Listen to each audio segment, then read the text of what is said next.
नमस्कार, देवभूमि के दंगल में आप सभी का स्वागत है। मैं हूं आपके साथ यश शुक्ला और देवभूमि के दंगल में आज हम बात करेंगे भागीरथी जाएगी छूट तो गंगा जाएगी रूट।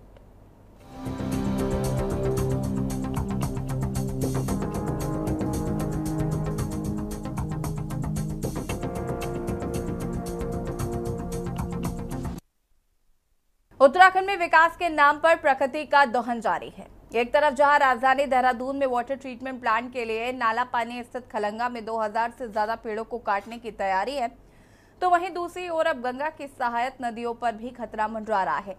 दरअसल नई टिहरी में एशिया के सबसे बड़े टिहरी बांध परियोजना और कोटेश्वर बांध परियोजना में पंप स्टोरेज प्लांट को चालू करने की तैयारी है। इसकी वजह से कई राज्यों और टिहरी जनपद के अधिकांश क्षेत्र में पीने के पानी का संकट गहरा सकता है। इस परियोजना की वजह से गंगा की अविरल धारा पर भी प्रभाव पड़ेगा। आपको बता दें कि टिहरी बांध के अधिकारियों द्वारा भारत सरकार और उत्तराखंड सरकार के साथ ही अन्य राज्यों से भी अनुमति ली गई है। जल्द ही बांध परियोजना के अधिकारी शटडाउन लेने जा रहे हैं। 1 जून से शटडाउन लिए जाने की तैयारी है। टरबाइन चालू करने को लेकर अब टिहरी बांध परियोजना शटडाउन लेने जा रही है, जिसमें कई राज्यों में पीने के पानी का संकट गहरा सकता है। साथ ही गंगा की सहायक धारा भागीरथी पर भी संकट गहराने को मिलेगा। वहीं गंगा की अविरल धारा पर भी इसका विपरीत असर पड़ेगा। आपको बता दें कि 1 माह के भीतर पूरा होने जा रहे इस प्रोजेक्ट के पूरे होने से देश के सबसे बड़े पंप स्टोरेज प्लांट के नाम से यह जाना जाएगा। वहीं राज्य में अब इस परियोजना को लेकर सियासत शुरू हो गई है। कांग्रेस ने सरकार पर गंगा की अविरलता को बनाए रखने की मांग की है, तो वहीं भाजपा बढ़ती आबादी को बिजली और पानी की आपूर्ति को जरूरी बताते हुए कांग्रेस पर निशाना साध रही है। सवाल ये है कि क्या विकास के नाम पर प्रकृति से छेड़छाड़ विनाश का कारण तो नहीं बनेगा। आज इसी मुद्दे पर चर्चा करेंगे, उससे पहले रिपोर्ट।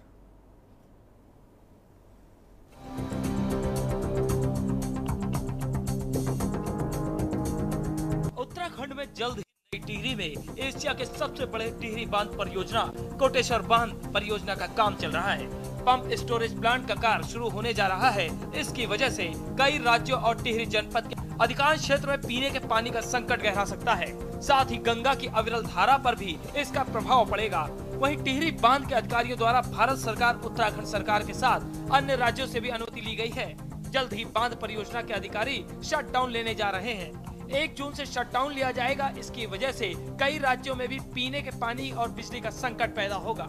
हमें सूचित किया गया है कि जो पीएसपी का जो प्रोजेक्ट है उसके लिए कुछ दिनों के लिए जून से शुरू होगा। अभी एग्जैक्ट डेट उन्होंने हमें सूचित नहीं करी है।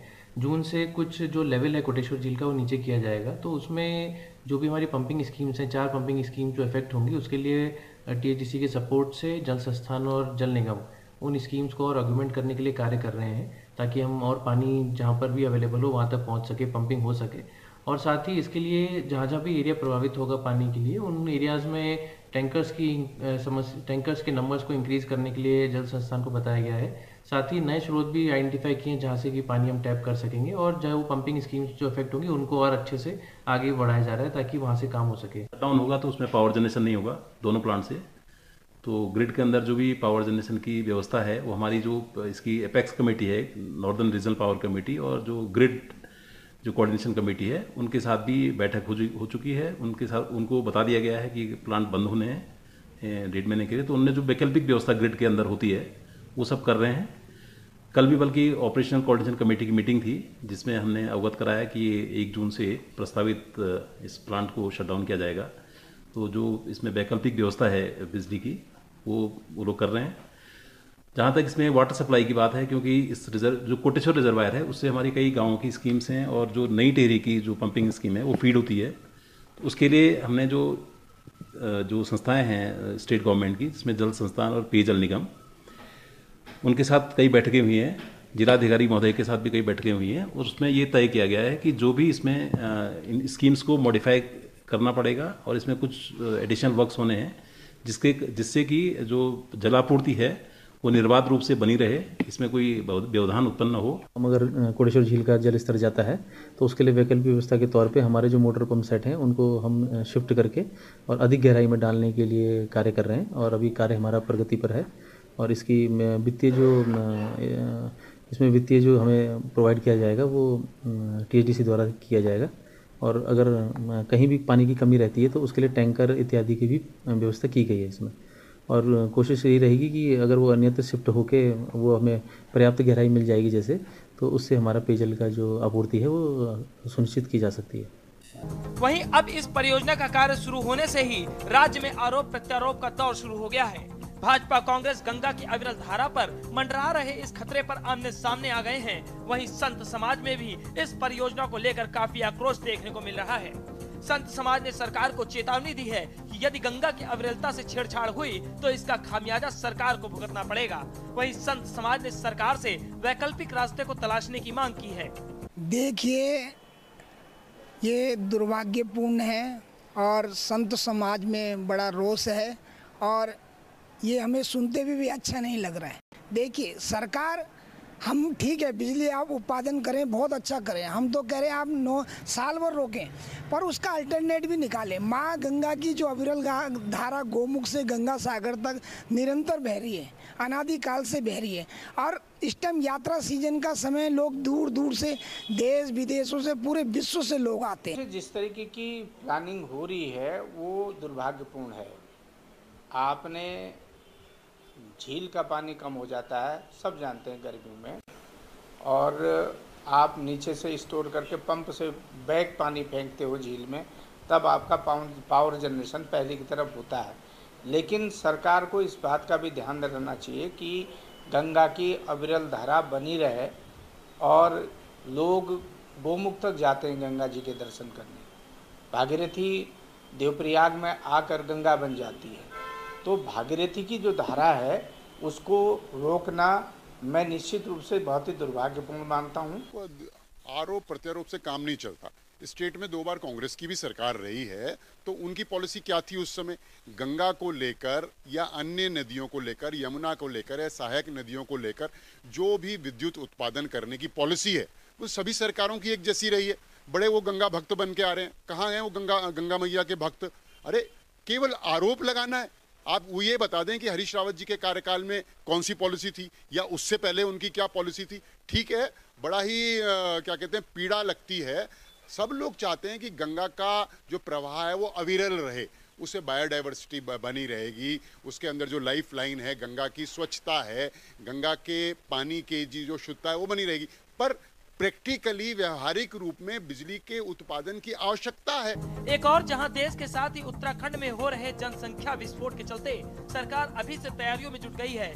आने वाले समय में इस बड़ी आबादी को पीने का पानी उपलब्ध कराने के साथ ही बिजली की आपूर्ति भी जानी है, तो वहीं आने वाले समय में इलेक्ट्रिक वाहनों की निर्भरता से भी बिजली की मांग बढ़ेगी। ऐसे में सवाल है कि क्या विकास के नाम पर प्रकृति से छेड़छाड़ भविष्य के लिए कोई खतरा तो नहीं? क्या इस परियोजना से गंगा की निर्मल धारा भागीरथी और अलकनंदा के संगम में बिछड़ जाने के बाद गंगा की अविरलता बनी रहेगी?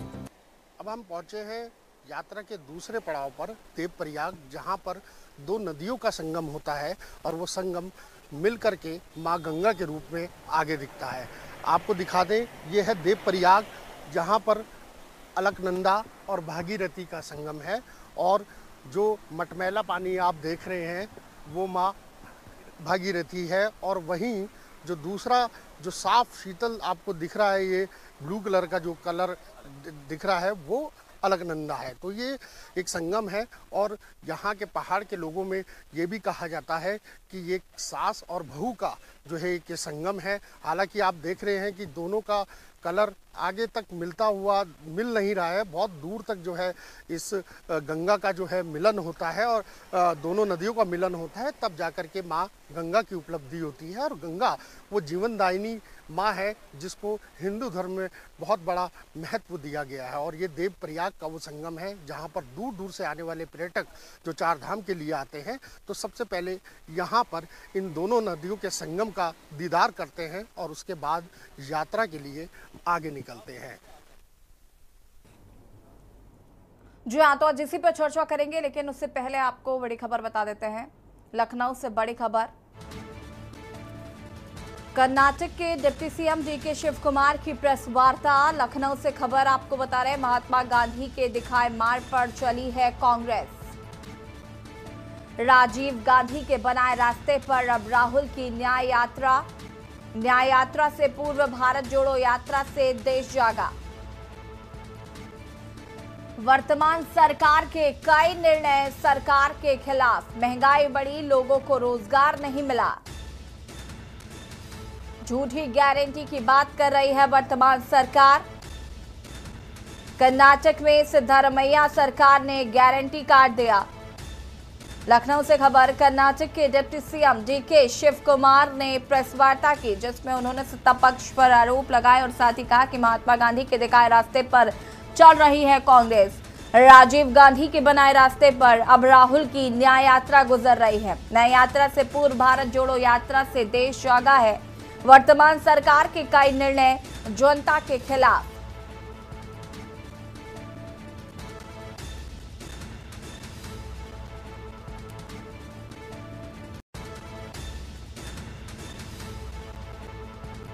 कर्नाटक में सिद्धारमैया सरकार ने गारंटी कार्ड दिए हैं।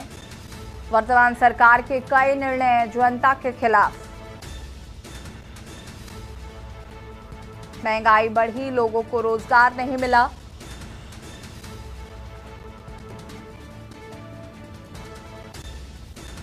कर्नाटक में सिद्धारमैया सरकार ने दिए गारंटी कार्ड। वर्तमान सरकार के कई निर्णय जनता के खिलाफ। महंगाई बढ़ी, लोगों को रोजगार नहीं मिला।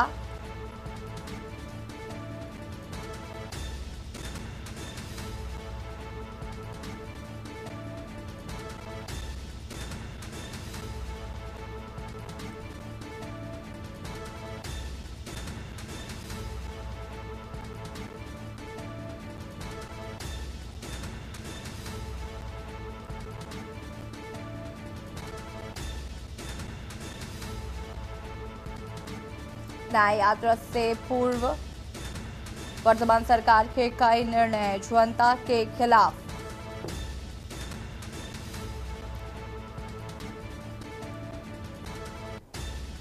झूठी गारंटी की बात कर रही है वर्तमान सरकार।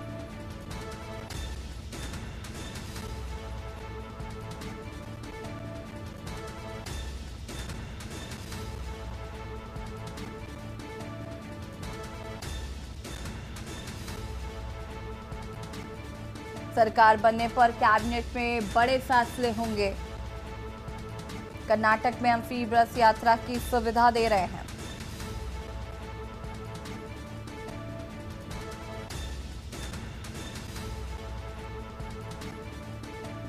महंगाई बढ़ी, झूठी गारंटी की बात कर रही है वर्तमान सरकार।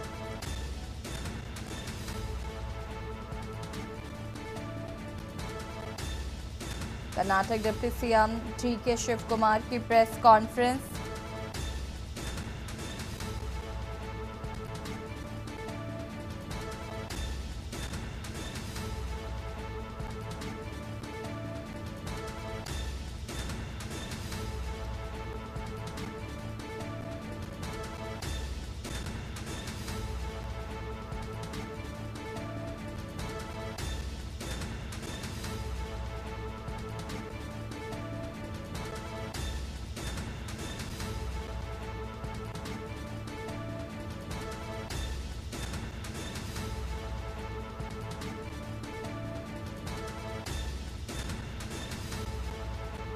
राज्य की महिलाओं को फ्री सरकारी बसें उपलब्ध कराई जा रही हैं। यात्रा के लिए सरकार बनने पर कैबिनेट में बड़े फैसले होंगे। कर्नाटक में फ्री बस यात्रा की सुविधा दे रहे हैं।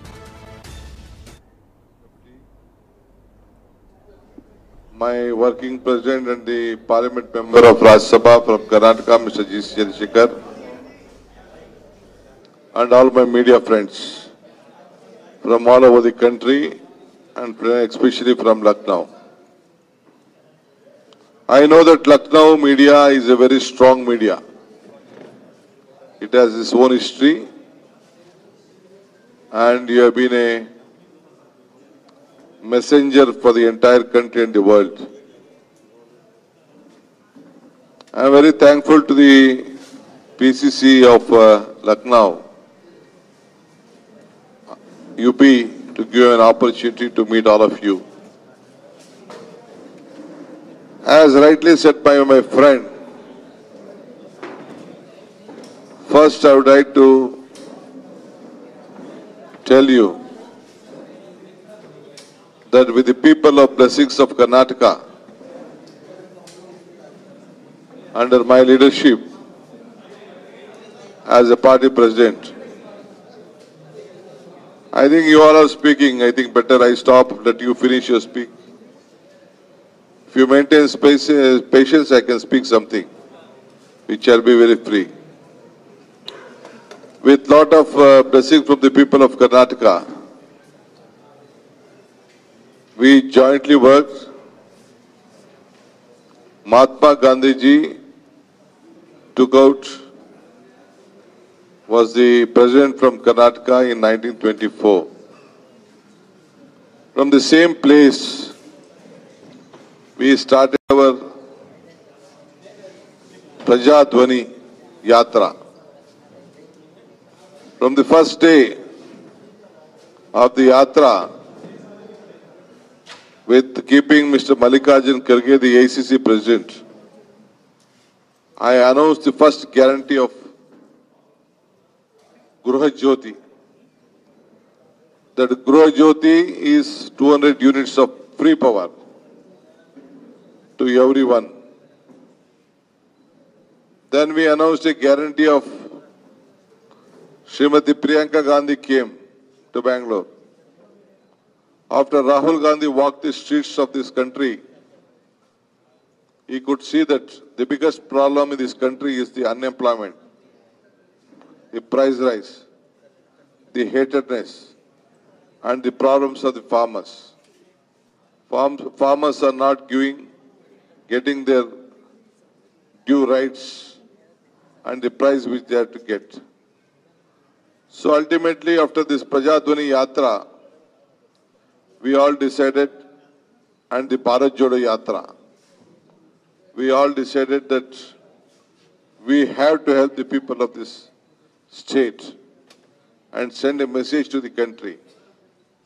Ultimately, we invited Priyanka Gandhi to come to Bangalore, and one Na-Nayaki, that means a woman, you are the leader.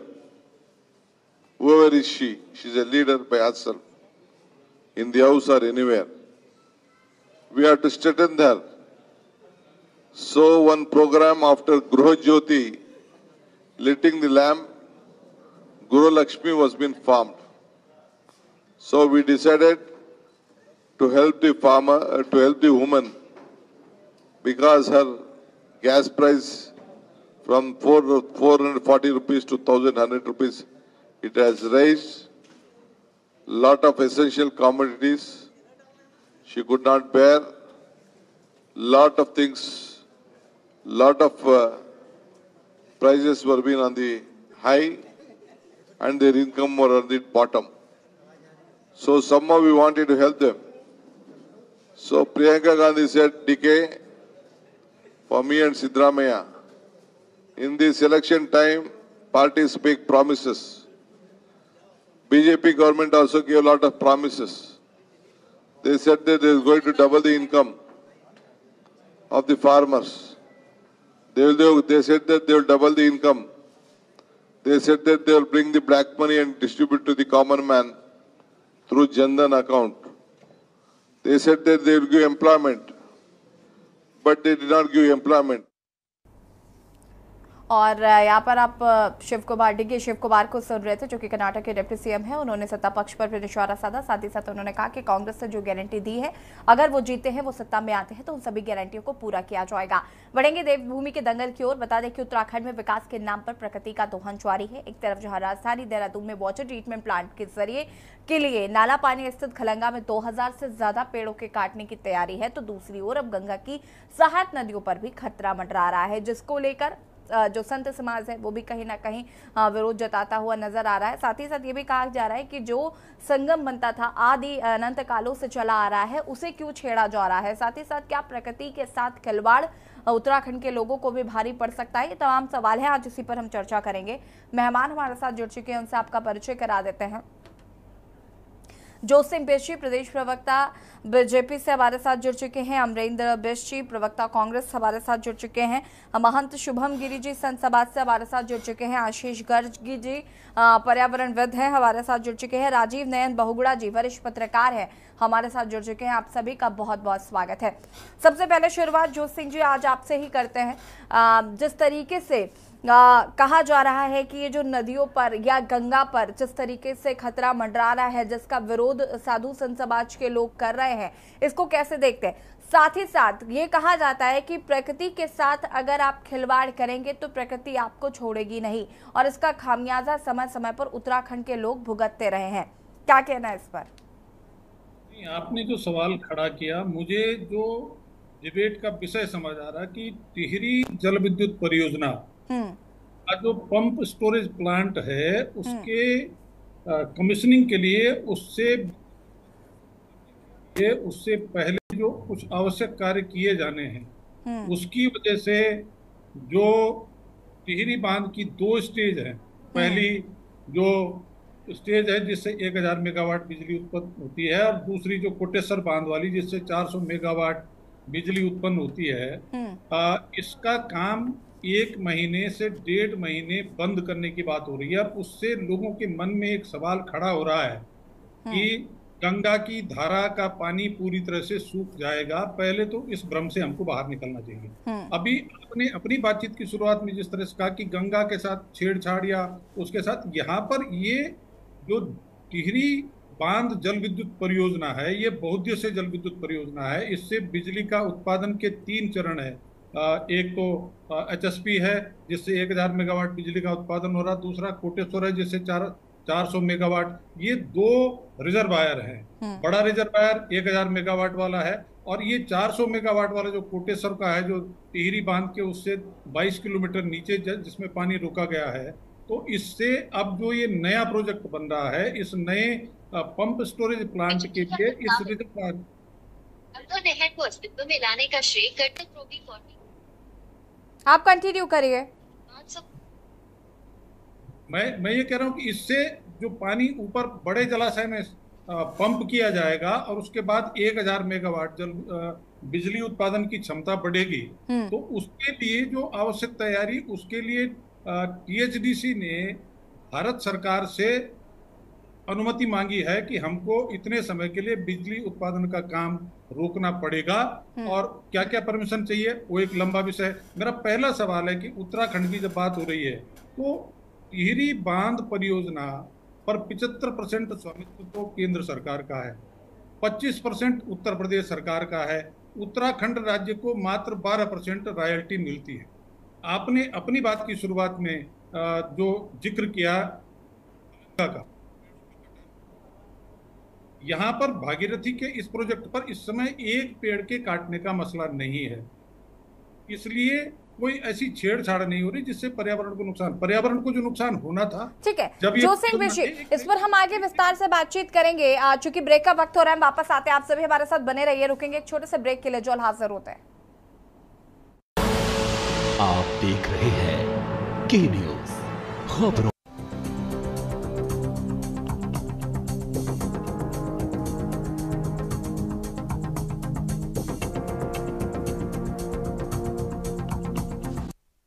Break के बाद एक बार फिर से आप सभी का स्वागत है। मेहमान लगातार हमारे साथ बने हुए हैं। जो सिंह जी, इस पर हम आगे विस्तार से बातचीत करेंगे। अमरेंद्र बिष्ट जी हमारे साथ प्रवक्ता कांग्रेस जुड़ चुके हैं।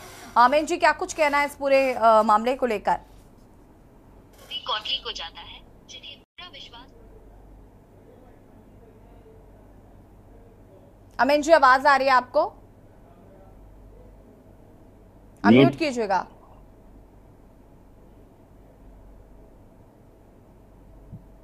हेलो जी जी जी जी कंटिन्यू करें। आप तक आ रही है? जी आ रही है जी। देखिए, मैं ये कह रहा हूँ कि पंप स्टोरेज प्लांट को लेकर के जो ये विषय आपने उठाया है, निश्चित तौर पर अगले 1.5 महीने, क्योंकि 1 जून से लेकर के और जुलाई तक उत्तराखंड में विद्युत आपूर्ति बाधित होने की संभावना रहेगी, क्योंकि पावर जनरेट इससे हो नहीं पाएगी। और दूसरा जो है, जो पेयजल का संकट है, वो उत्तराखंड के कई इलाकों में और देश के भी कई इलाकों में पेयजल का संकट गहरा सकता है। तो दो खतरे तो इस रूप में देखे जा सकते हैं। दूसरी बात जो आपने कहा और जिसको बिजली ने खारिज किया कि इससे गंगा की अविरल धारा पर कोई फर्क नहीं पड़ेगा, तो यदि ऐसा है तो बहुत अच्छी बात है कि उससे पर्यावरणीय कोई नुकसान नहीं होना है। और यदि ऐसा है कि इससे कोई नुकसान होना है तो विकास की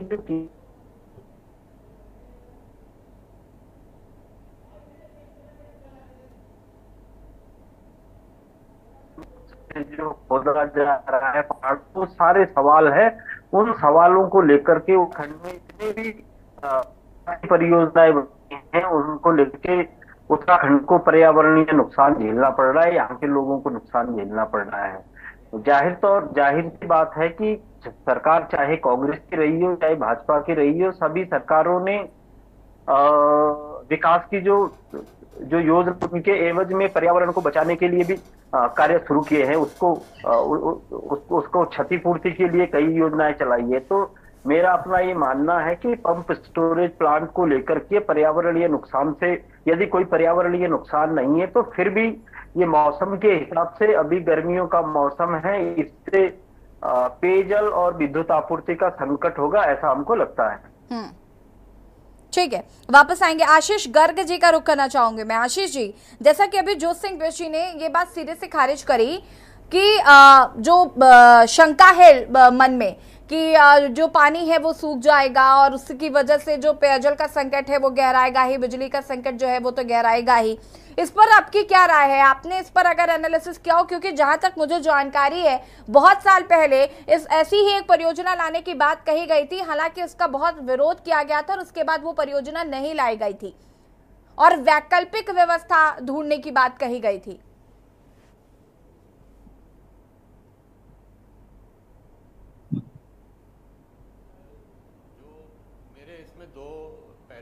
सबसे पहले मैं के न्यूज़ का बहुत धन्यवाद करूंगा, एक बड़े इंपॉर्टेंट सब्जेक्ट को उन्होंने उठाया और मुझे यहाँ पर बुलाया। इसमें जो सबसे पहला जो बात हुई है कि जो अविरल धारा की जो हमने बात की है, देखिए वो ऐसा था कि जब टिहरी डैम बना था और एक बहुत मैसिव स्केल का ये जो डैम बना था, तो इसमें जो गंगा की धारा की जो अविरलता है तो वो डेफिनेटली कम तो हुई थी।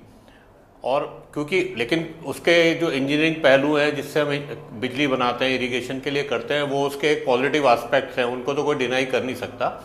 लेकिन जो गंगा की अविरलता की बात करते हैं और जो संत समाज भी जैसे एक आस्था का विषय है उनके लिए, वो भी एक बड़ा पहलू है। तो अविरलता तो इसकी जो इसलिए ज़रूरी है कि देखिए जब आप किसी भी भाव को रोकते हैं तो उसमें जो ऑक्सीजन जो होती है ऑक्सीनेशन हो जाता है, तो उसमें आपकी ना केवल जो कई सारी उसमें हमारी जो संपदा होती है, जैसे आप फिश कल्चर कह लीजिए या उससे जुड़ी हुई वाइल्ड लाइफ्स हैं या उस पर कई तरीके की हमारी बायोडाइवर्सिटी जुड़ी है, तो वो तो उसको खतरा बहुत बड़ा बनता है। तो होता क्या है, जब हम ये प्रोजेक्ट अप्रूव होते हैं तो इनकी EIA स्टडीज़ होती हैं और उसमें ये भी कहा जाता है जब आप बड़े प्रोजेक्ट बनाएं तो इनका भी ध्यान रखिए। मुझे शायद मालूम नहीं है इसमें इनका कितना ध्यान रखा गया। अब ये जो प्रोजेक्ट है सेकंड प्रोजेक्ट, इसमें जो ऑलरेडी एक धारा को रोक के जो पानी हमारा आ रहा था जिसकी अविरलता कम हुई थी या डीऑक्सीजनेटेड हुआ था, अब उसी पानी को फिर दोबारा से रिसाइकिल करके पंप के जरिए उसको दोबारा से उसका 1000 मेगावाट बनाने के लिए यूज़ किया जा रहा है। तो उसकी अब जब वो पानी आएगा तो उसकी और अविरलता कम होगी, उसका डीऑक्सीजनेशन होगा।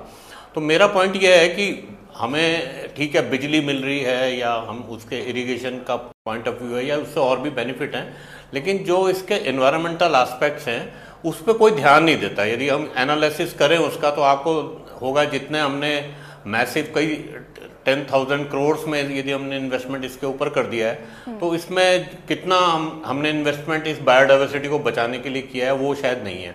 और जहाँ तक रही बात ये जो 1-2 महीने का अभी जो शटडाउन होगा, तो इसकी प्लानिंग हमको पहले से करनी चाहिए। कुछ हमको टेम्परेरी रिजर्वायर्स बना के उनको कुछ कनेक्शन दे के ऐसा करना चाहिए जिससे वहाँ के निवासियों को कोई प्रॉब्लम ना हो।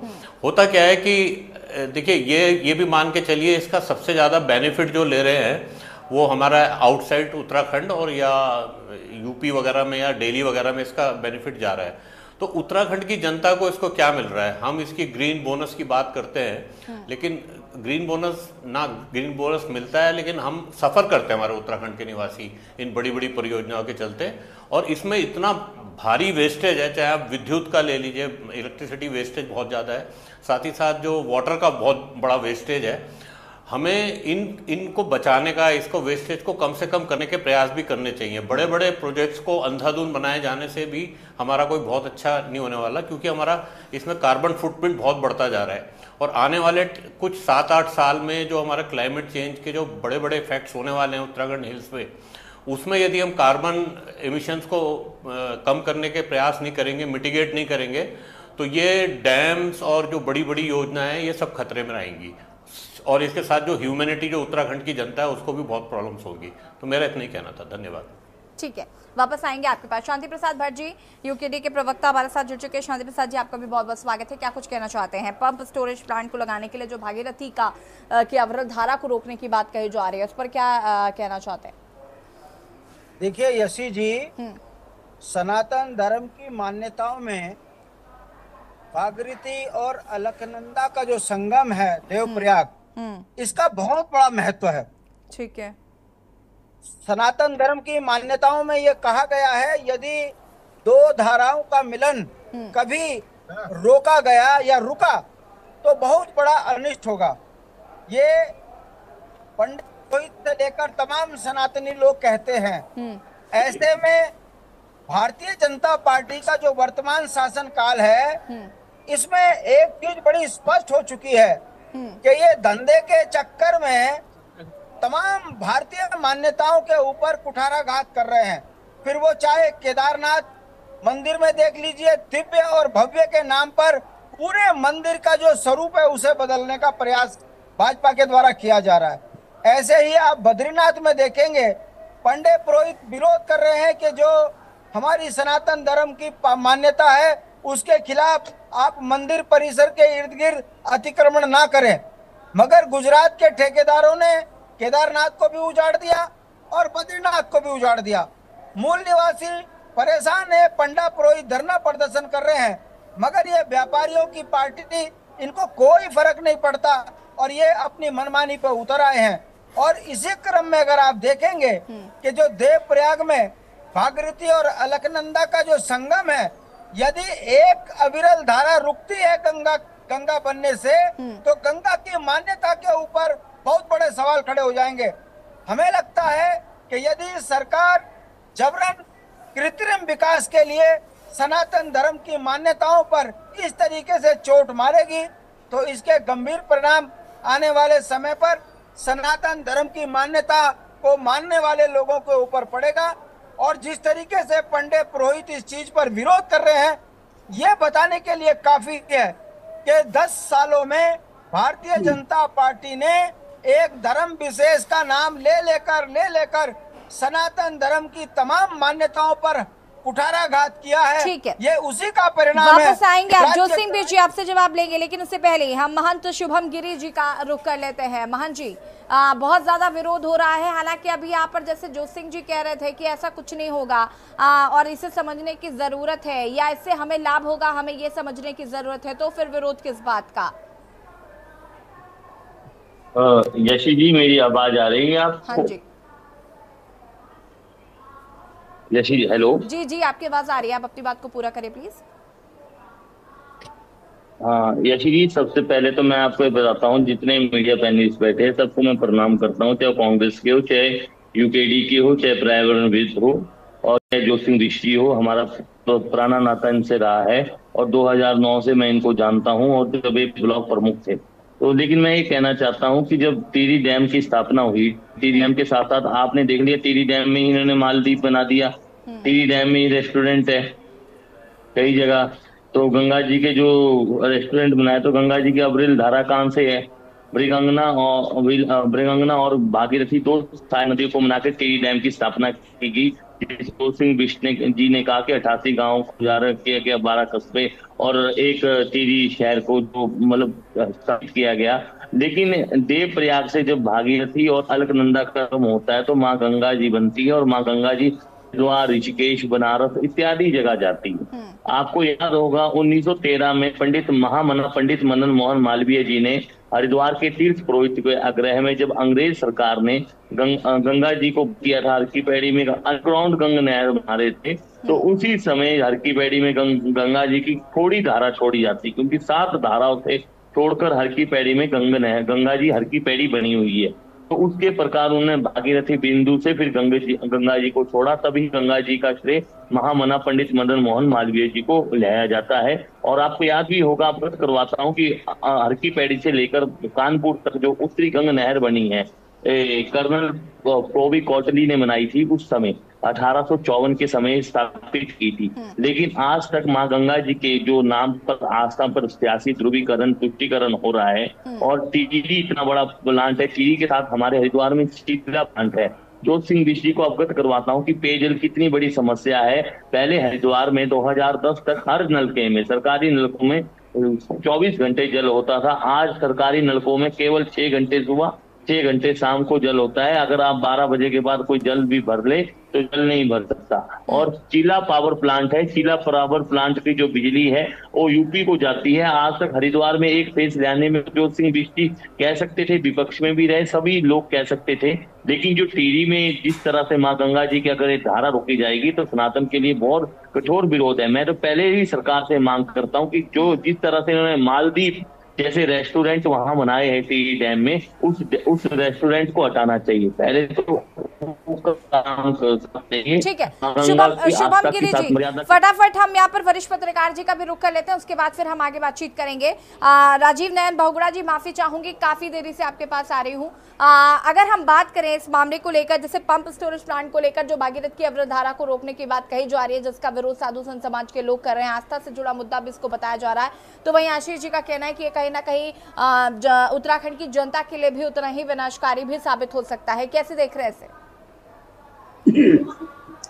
देखिए, जहाँ तक गंगा की अविरलता का प्रश्न है, तो ये तो तभी भंग हो चुकी थी कि जब गंगा को टिहरी डैम में बांधा गया।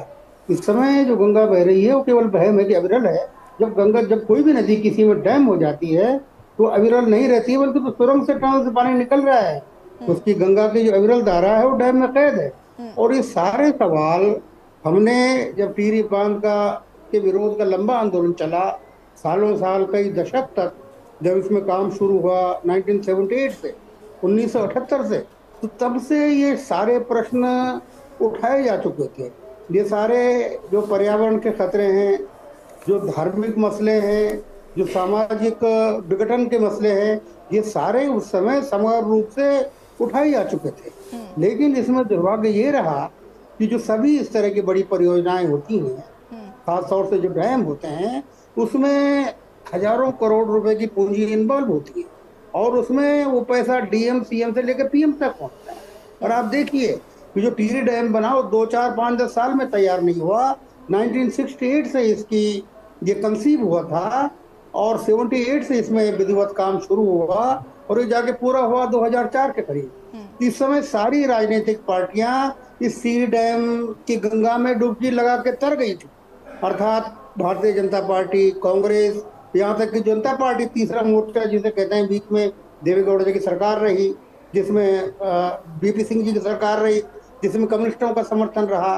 तो टिहरी बांध के आंदोलन के दौरान मेरे अनुभव है कि सारे प्रमुख राजनीतिक नेता, सारे प्रमुख राजनीतिक दल तो उसके समर्थन में कमर कस के डटे रहे। तरह तरह के उनके तर्क थे और वो सारे तर्क इसलिए थे कि उसमें मोटा पैसा इन्वॉल्व। और यहाँ तक कि मैं खेत के साथ कहना चाहूंगा, महाराज जी बैठे हैं, उनको प्रणाम करते हुए, कि हरिद्वार के जो साधु संत और मंडली छोड़ थे वो भी मूक रहे इक्का दुक्का को छोड़ के। इसके विरोध में केवल कुछ बुद्धिजीवियों की, कुछ दूरदर्शी लोगों की, पर्यावरण के प्रति समर्पित लोगों की का विरोध रहा। बाकी सब लोग प्रत्यक्ष और अप्रत्यक्ष रूप से इसमें शामिल रहे, इन्वॉल्व रहे।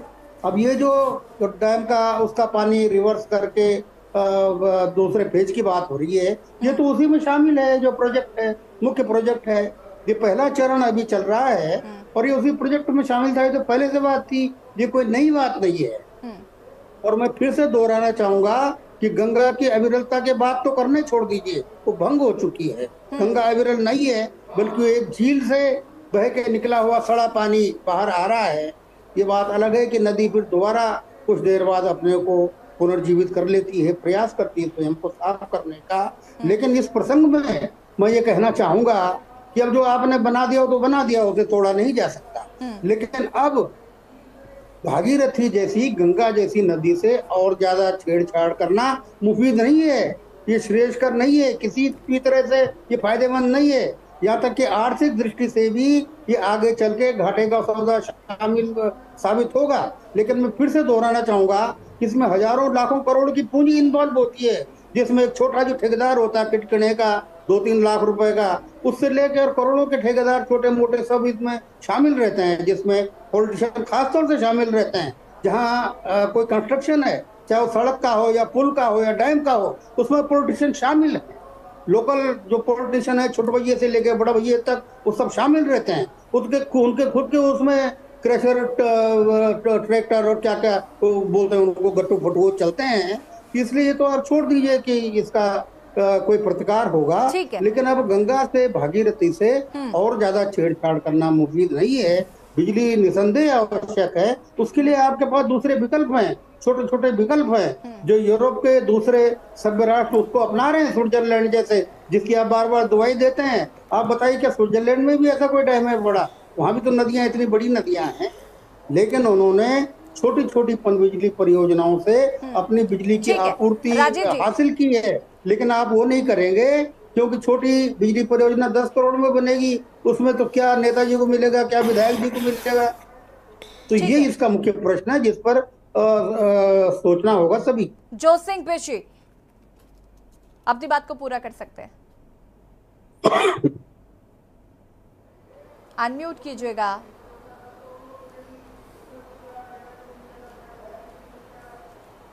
जोत सिंह जी, आपकी आवाज नहीं आ पा रही, अनम्यूट कीजिए प्लीज।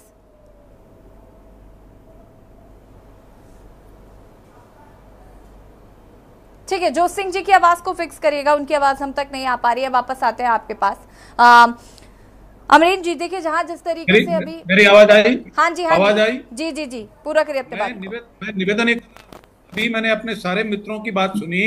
राजीव नयन बहुगुणा जी मेरे लंबे मित्र हैं, इनके पिताजी विश्व स्तरीय पर्यावरणविद रहे और उन्होंने टिहरी बांध के निर्माण के खिलाफ सालों साल आंदोलन चलाया और उसका फायदा, बाकी वहां पर बांध तो नहीं रुक पाया, लेकिन जो पुनर्वास के लिए वास्तव में वहां के मूल निवासी थे, वो अपनी लड़ाई को लड़ने का उनको वक्त मिला और बहुत सारा लोगों ने वो फायदा लिया। इन्होंने और बहुत सारे सवाल भी उठाए। मैं उन पर न जा करके जो आज का विषय है कि साहब, मेरे मित्र शांति प्रसाद भट्ट जी ने केदारनाथ बद्रीनाथ को भी जोड़ दिया। ये जो सवाल आ रहा है कि पीएसपी को से बिजली उत्पादन का काम करने के लिए 1 महीने जो वहां पर जरूरी काम करने हैं, उसकी वजह से कोटेश्वर बांध का जलस्तर घटाना पड़ेगा और टिहरी बांध के जलाशय से पानी छोड़ना नहीं पड़ेगा।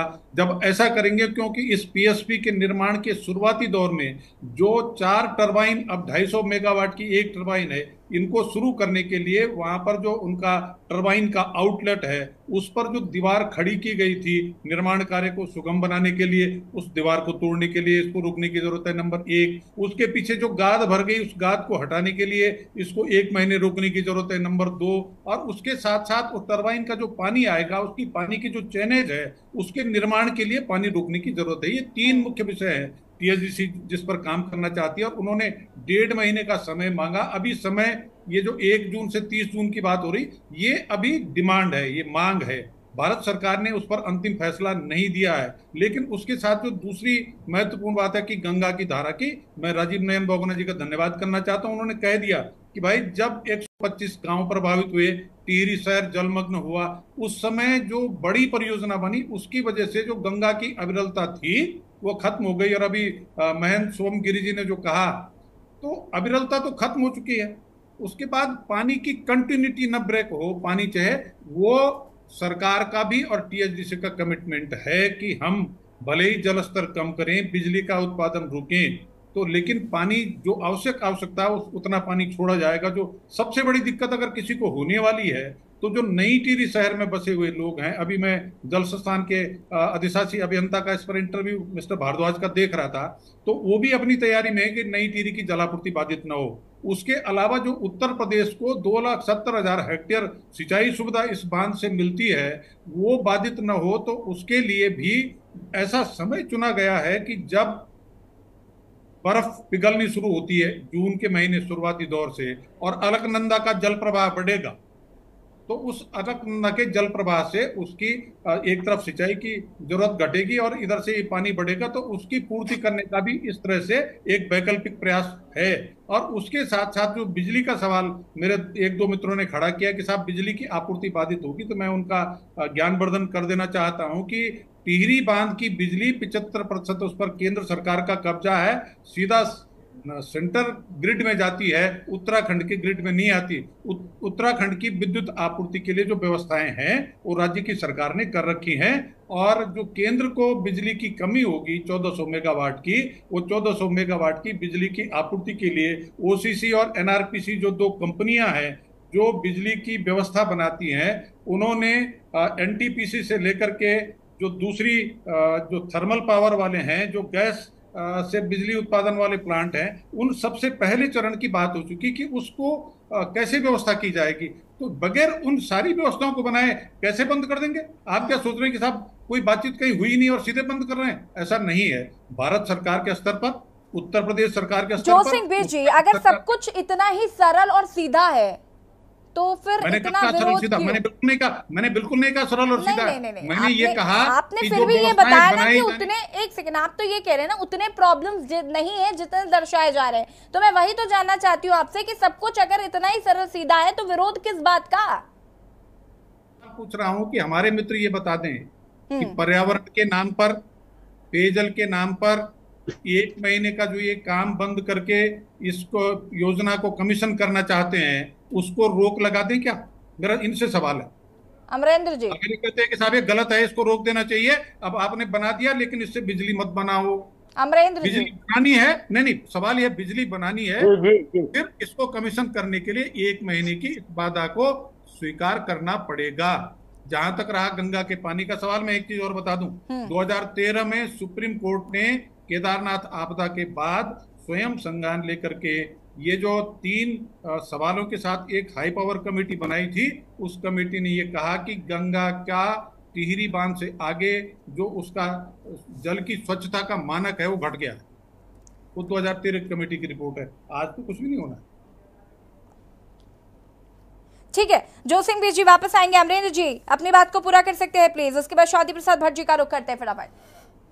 निश्चित तौर पर देखिए, हमारा कोई ये विकास को लेकर के, विकास की परियोजना है, इसको लेकर के हमारा कोई उस तरीके का विरोध नहीं है और इसमें निरंतर चलना ही है। लेकिन समय को लेकर के जो चिंता है, क्योंकि अभी गर्मी उफान पर है और जून का महीना चल रहा है, मैंने इस डिबेट के पहले चरण में जिस चिंता को व्यक्त किया कि चाहे वो टिहरी के लोग हों चाहे अन्य प्रदेशों के लोग हों, वो इस बात को लेकर के चिंतित हैं कि ऐसी गर्मी में जलापूर्ति की समस्या और विद्युत आपूर्ति की समस्या से उनको दो चार न होना पड़े, क्योंकि खासकर उत्तराखंड और उत्तर प्रदेश में इन समस्याओं से नेचुरली ही लोग परेशान है। तो यदि पंप स्टोरेज प्लांट के कारण इस तरीके की समस्याएं आएंगी तो जाहिर सी बात है कि आम जनता को इसका बड़ा नुकसान होगा। तो और अगर ये जैसा जोत सिंह जी कह रहे हैं कि इसमें न अविरलता को खतरा है, न इसमें जो है किसी बात का कोई खतरा है, सब कुछ सुविधाजनक है, तो किसी को हमारा विरोध करने के लिए तो हम विरोध नहीं कर रहे हैं। लेकिन यदि पूरी व्यवस्थाएं सरकार कर चुकी है, सरकार को कोई दिक्कत नहीं है, सरकार इस बात के लिए तैयार है कि जनता को कोई दिक्कत होने वाली नहीं है, तो इसमें फिर कोई बहुत बड़ी दिक्कत भी नहीं है। ठीक है, शांति प्रसाद जी। यशी जी, सवाल किसी परियोजना की कार्यप्रणाली पर खड़ा करना नहीं है। सवाल ये है कि मुझे याद आ रही है, हमारे पैनल में राजीव नारायण बोगड़ा जी थे, उनके पिताजी 1990 के दशक में ये बातें बोलते थे कि ऐसा होगा तो इससे ये मान्यताओं पे चोट होगी, कच्चे हिमालय हैं, हिमालयों को खतरा होगा, मानवीय जाति के लिए बहुत बड़ा नुकसान होगा। बड़े बांध, run of the river dam बनने चाहिए, छोटे डैम, और उससे विकास से जुड़ना चाहिए। मगर आज देख लीजिए कि 90 के दशक में उनके द्वारा चलाए गए आंदोलन की पुष्टि आज हो रही है। मेरा यह कहना है कि यदि सनातन धर्म की मान्यताओं पर कुठाराघात हो रहा है तो ऐसा विकास किसी भी मानवीय जाति के लिए किसी धर्म के साथ अतिक्रमण करके करना ठीक नहीं है। शांति प्रसाद जी, जिस अविरलता को की खंडित होने की बात हो रही थी, वो तो शुभम गिरी जी भी कह रहे हैं कि वो अविरलता खंडित हो ही नहीं रही है, क्योंकि वो पहले से ही खंडित है। यही बात तो अभी राजीव नयन जी भी कह रहे थे। मैं आपको यशी जी बता दूं, जैसे ही गंगा के पानी को रोका गया तो जो उसकी मान्यता थी उस पर तो हमला हो चुका था। वो 2005 में सवाल क्या है? अब सनातन पर जो आप बात कर रहे हैं भट्टी जी कृपा करके ये एक बात बता दीजिए। आप जो बार सनातन बोल रहे हैं, गंगा की अविरलता 2005 में। जोत सिंह जी मेरी बात तो सुन लीजिए। एक लाइन सुनिए मेरे भाई एक लाइन। मैं कह रहा हूँ कि जब आखिरी टनल बंद हुई और टिहरी बांध की जलाशय पर पानी भरना शुरू हुआ, गंगा की अविरलता का सवाल उस दिन खत्म हो गया था। उस दिन हमने मान लिया कि हो गया। आज वो नहीं होना है जो आप समझ रहे हैं। मैं ये कह रहा हूँ कि आज वो बिजली उत्पादन नहीं करेंगे, लेकिन पानी बंद हो जाएगा 100%। ऐसा नहीं है, पहले इसको आपको क्लियर समझना चाहिए। इस जानकारी को आप अगर ले लेंगे तो ज्यादा अच्छा रहेगा। असली बात मेरी बात को तो सुन लीजिए। यही तो भारतीय जनता पार्टी का चरित्र है कि जैसे हम ये कहते हैं केदारनाथ में ये दिव्य और भव्य बनाने की क्या जरूरत है मंदिर को, वो तो एकांतवासी है कैलाश बाबा, तब ये कहते हैं तो क्या विकास नहीं होना चाहिए? ये बद्रीनाथ के अंदर जो तोड़फोड़ की आपने, जब आप केदारनाथ की जो बात कर रहे हैं, आप बद्रीनाथ की जो बात कर रहे हैं, यात्रा पर रोक लगाओ, आपको तब ऐतराज है। वहाँ पर जो है कि लोगों को सामान न मिले, तब आपका सवाल है। वहाँ आप जो कहना चाहते हैं, देखिए के लिए प्रयोग करना है शांति भाई, तो करिए। आप स्वतंत्र हैं, उत्तराखंड है। देखिए बिस्जी, आप मूल उत्तराखंडी है। ये पूंजीपतियों की पैरवी मत कीजिए।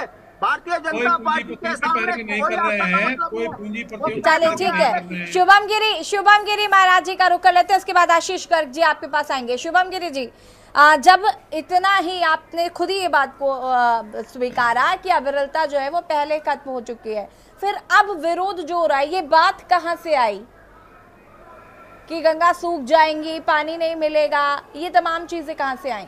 शुभम गिरी महाराज जी, ठीक है। शांति प्रसाद भट्ट जी रुक जाइए जरा, शुभम गिरी जी को सुन लीजिए। देखिए, पहले तो आपने महत्वपूर्ण सवाल पूछा, शांति प्रसाद भट्ट जी ने जो कि बीच में कहा, मैं आपको ये बताता हूँ। एक सर्वे हुआ था, जैसे मंदाकिनी है, भागीरथी है, अरकुंडा है, है, अभी प्रोजेक्ट में कितना बड़ा हादसा हुआ था। तो आपको पता है कितने बड़े आपदा आई थी, वहाँ पर कितने बड़े उसी प्रकार से हमें मानी कितना बड़ा बदलाव आया। बात कर रहे परियोजना के लिए बात को जोड़ती है, क्योंकि मेरी बात की जो परियोजना जो होती है, पहले तो जैसे कि अगर देव प्रयाग में भागीरथी और अभी बिजली कह रहे थे कि अभी बर्फ पिघलती है तो अलकनंदा का जलस्तर बढ़ेगा, वास्तव में बढ़ेगा, उसमें कोई दो राय नहीं है। गंगा जी का जलस्तर बढ़ रहा है। और दूसरी बात है, भागीरथी की जो अवसर रहा है, भागीरथी की से चलकर और देव प्रयाग जिनका दर्शन होता है, जहाँ से माँ गंगा जी पति की पावनी माँ गंगा जी का नाम से माँ गंगा जी को जाना जाता है, जो गंगा की खाड़ी पर जाती है और गंगा सागर बन जाती है। लेकिन अविरलता की बात है कि अभी तक अविरलता नहीं है, गंगा जी में गंदे नाले अभी तक बंद नहीं है। अगर आपका कोई रिपोर्ट हो, मैं आपको सप्तऋषि नाला, मीठा का नाला, हरिद्वार में ही 10 नाले रहते हुए दिखा दूंगा। आप मेरे पास आना, मैं प्रत्यक्ष प्रमाण हरिद्वार का यही दिखा। इस बात में हम सवाल कर रहे हैं कि अगर वो परियोजना हो रही है, आर्थिक रूप से उसका फायदा सरकार ले रही है, सरकार को पहले सोलर प्लांट का इतना बड़ा हम चलता है, सोलर प्लांट से ऊपर कीजिए आप कुछ भी डेरी डैम को 3 भागों में जाता है। उत्तराखंड और केंद्र सरकार के अधीन है डेरी डैम, और डेरी डैम की जो है जिससे बिजली का उत्पादन किया जाता है, बहुत हाई बिजली गंगा जो बहुत हाई बिजली जो डैम पर लगा, आपको पहले माल भी बना दिया आपने, मालदीव का भी विरोध करना चाहिए, उत्तराखंड भी जैसा मालदीव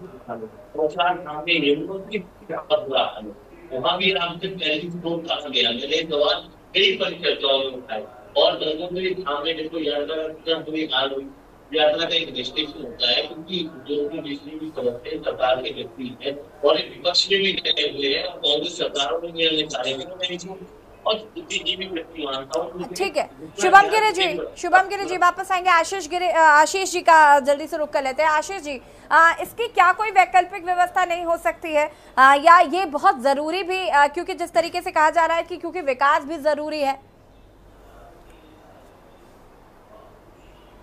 नहीं, बिल्कुल वैकल्पिक व्यवस्था है। और मैं आपको ये बताना चाहूंगा कि अब नदियों पे ये जितना ज्यादा हम मैसिव कॉन्क्रीटाइजेशन डैम्स की फॉर्म में करते जाएंगे, ये बिल्कुल भी व्यवहारिक नहीं है। और जैसा मैंने ग्लोबल वार्मिंग और क्लाइमेट चेंज की समस्या बताई, जो ग्लेशियर्स हमारे पीछे हटते जा रहे हैं बड़ी तेजी से, 10 गुनी रफ्तार से पीछे हटने लगे हैं। और ये वाडिया इंस्टीट्यूट भी कहता है आने वाले टाइम में पानी की कमी बहुत विकराल होने वाली है नदियों के माध्यम से। तो इसका एक सबसे अच्छा विकल्प है, मेरी बात बड़ी अटपटी लग सकती है, जो ग्रीन एनर्जी की अब बात कर रहे हैं, हमारे इंडिया में भी इसकी काफी बात चल रही है, भारत में भी। तो न्यूक्लियर प्लांट्स को, जैसा मेरी स्टडी जो मैं पढ़ रहा हूँ उसमें ये बड़ा क्लियर है कि सेंट्रल गवर्नमेंट भी अब न्यूक्लियर एनर्जी का रुख कर रही है। न्यूक्लियर एनर्जी के पक्ष में इसलिए नहीं थे क्योंकि इसके सेफ्टी एस्पेक्ट्स पे कुछ चिंता जताई जाती थी, लेकिन आज की डेट में टेक्नोलॉजी बहुत एडवांस हो गई है, तो हमको ये हाइड्रो मैसिव जो डैम्स को अब इनकी जो सोच की तरफ से हटना पड़ेगा। और हमें यदि बनाने ही बहुत छोटे छोटे डैम्स बनाएं और न्यूक्लियर एनर्जी या दूसरी हमारी जो रिन्यूएबल एनर्जीज की तरफ हम जो बात कर रहे हैं, और साथ ही साथ जो एनर्जी का बहुत विशाल वेस्टेज हो रहा है उसको भी कम करने की तरफ सोचे।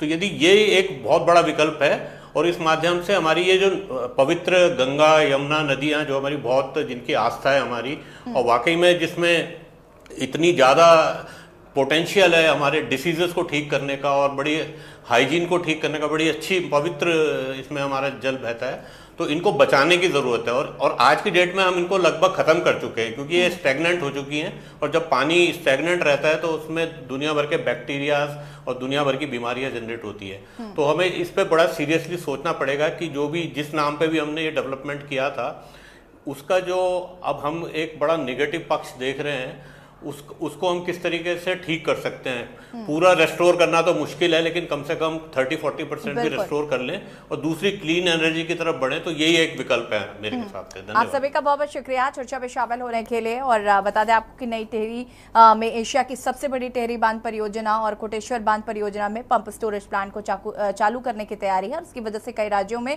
और टिहरी जनपद के अधिकांश क्षेत्र में पीने का पानी का संकट गहरा सकता है। इसको लेकर कहीं ना कहीं विपक्ष भी हमलावर है।